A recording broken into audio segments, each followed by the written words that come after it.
Mama's gonna send you to a whole new world, past the waves and surf and foam, to a wet, scary place where you're all alone.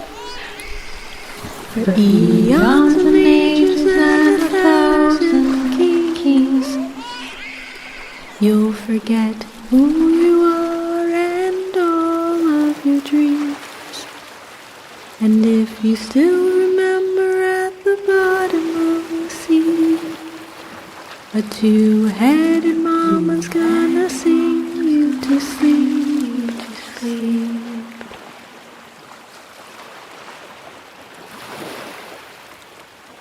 Lost tape. XX 41. Camarón que se duerme, se lo lleva la corriente.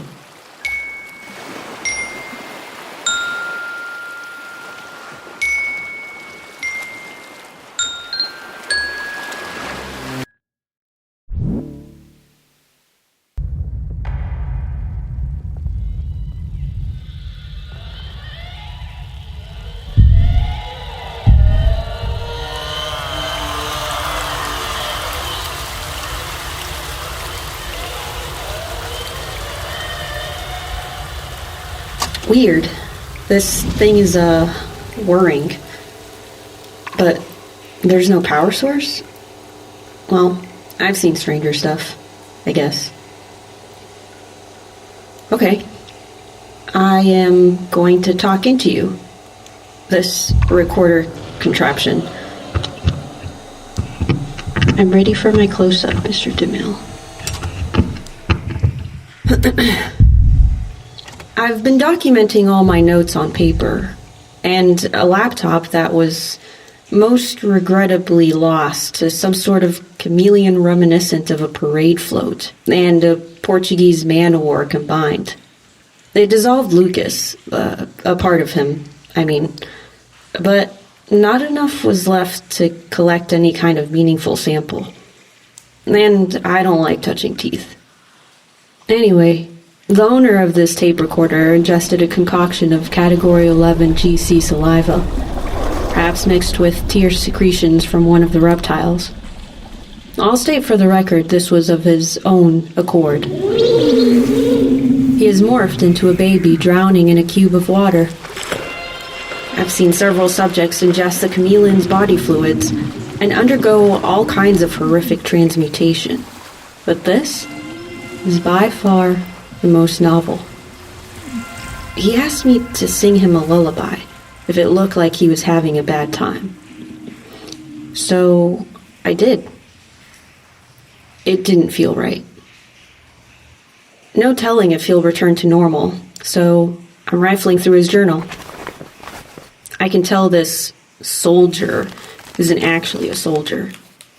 He's faking it. There are several scorched IDs on a page labeled Pop-Tart Massacre Day, which seems to have taken place on his 14th day in the nesting zone. I'm not going to ask about that. Pop-Tarts are for children. And babies, I guess. A sizable portion of the entries read like poems, most of them bad. Not my opinion, but his. He scratched through a great deal of stanzas. There are annotations of, "Stop sucking so bad, you dick weasel," and "You're lying. You're lying about it again." Here's a sample of stranded fragments. Dolphin heads wash ashore, vertebra slithered, coughing feet into the pits. A red-caped robot makes its hot air balloon escape. Ballerinas climax, Grand Adage, toes curled on swan floats in the Florida pool ruins, aquachlorine tablets ringed about their mouths. Intercontinental silt flats and yellow vapor curtains, burning rocking horses in sulfuric dune stampede. Oh, here's a full one. written in a single take. Title: Immortal Medusa, Heaven's Final Wind Chime. My jellyfish sting wound, the shape of Virgin Mary, casting baby Jesus off an archway keystone, to see if he can fly. I think that's enough poetry for today. All miracles come at a price. That's what our village pastor said when my mother was crushed to death in a nickel mine. It terrified me. The alchemy behind a miracle.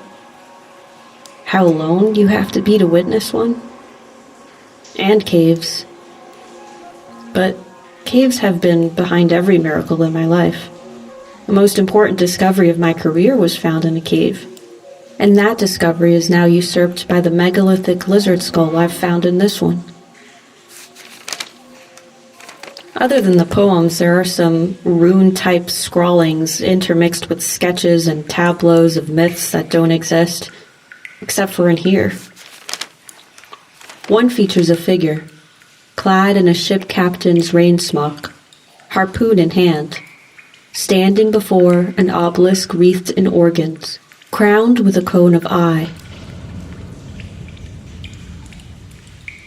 Another is of a minivan, completely on fire and levitating over the peak of Mount Tahoma, being worshipped by the chameleons. It looks like people are being crushed in their hands. I've seen this minivan. Everyone in the nesting zone has seen the minivan. To idolize it like this hints at a depraved form of sanity, masquerading as belief and spiritual connection. The eternally burning minivan. It scares the shit out of me. Nothing more illogical has ever existed. Today was his last entry. Looks like day 84 of his expedition. All that's written is, "This coffee tastes like shit." Oh, there's something written on the last page, though. It says in the all-capitalized penmanship of a 5th grader, "I must not forget the sea monster's heart was made of children.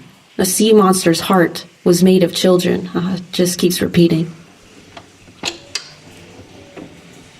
Do do do do do do do do do do. Never put it past a paleontologist to steal a secret from the earth.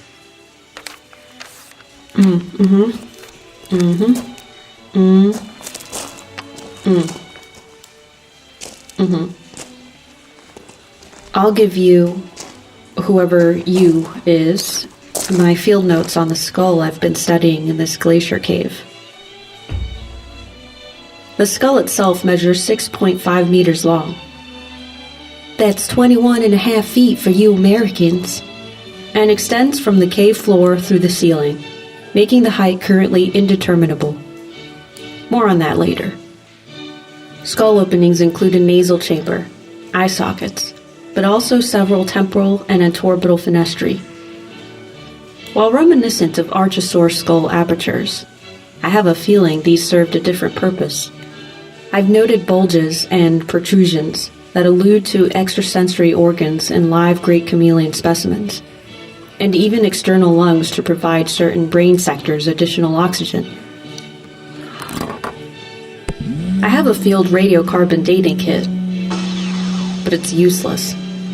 The fossil itself is fractal in nature, always shifting, to the point where if you touch it, you will begin to bleed from imperceptible puncture wounds.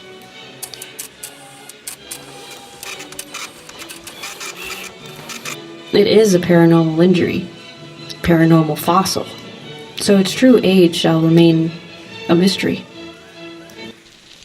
A clue, however, resides in a golden-mantled ground squirrel that was a victim of the skull's rapid fossilization.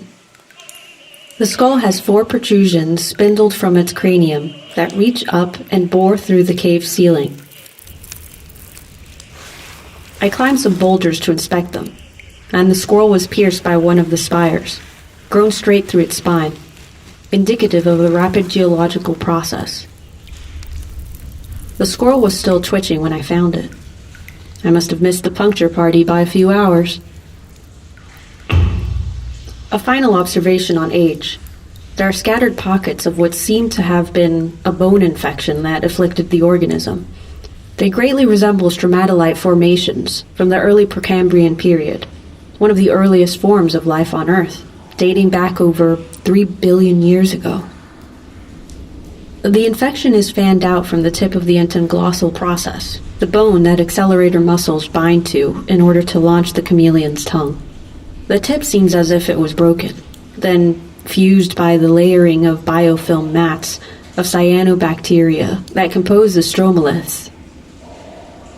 It seems the oldest of all living dreams is slowly seeping back into its cradle. I'll tell myself I sang that lullaby for them. The most fascinating aspect, arguably, are the fluorescent skull bones that glow under UV light.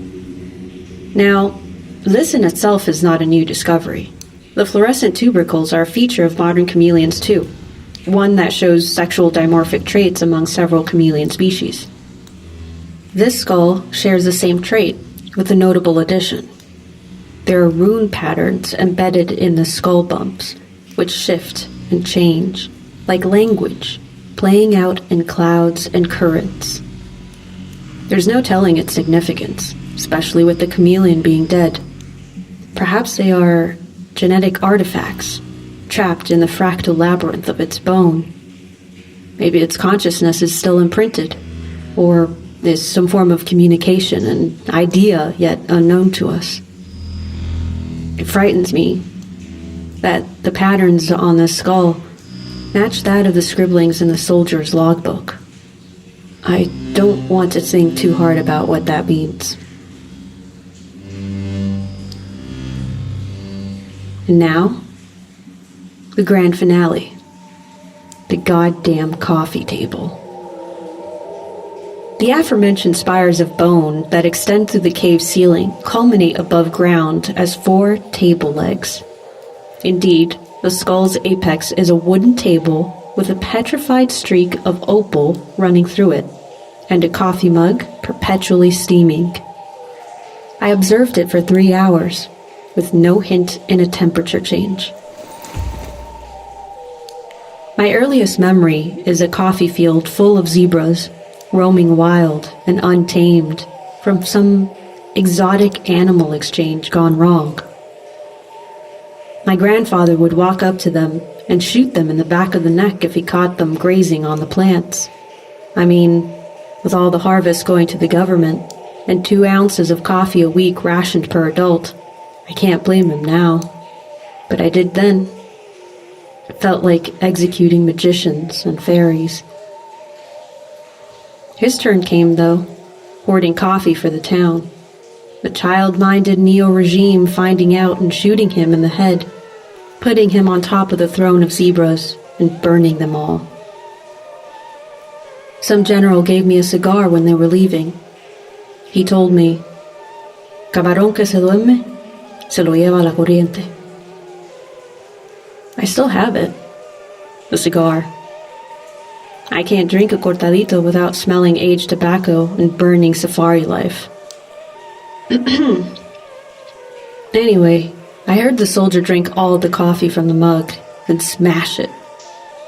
This came after he gave a long-winded pontification about the scope and wilderness of heaven, how big and lonely it becomes over infinite time. I disagree with this hypothesis, and will offer my own. Heaven is not some giant grand landscape of endless dreams. It was a single moment, the tiniest of particles which winked into existence before vanishing forever. And we missed it. We all missed it. The chance to see its birth and destruction, whatever wonders it held, are gone, only glimpsed by the brain of some organism in which heaven materialized inside of, using neurotransmitters and electricity to come into being before annihilating the indigenous consciousness inside. I'm sure of it. That out there somewhere is a skull bearing the mark of heaven, where God whispered a secret no one will ever hear. Zebra-striped, seeping blood on precious metals deep underground, and smelling like a warm kitchen on a summer morning, with the scent of coffee you're not supposed to have, leaving through the window in a wisp.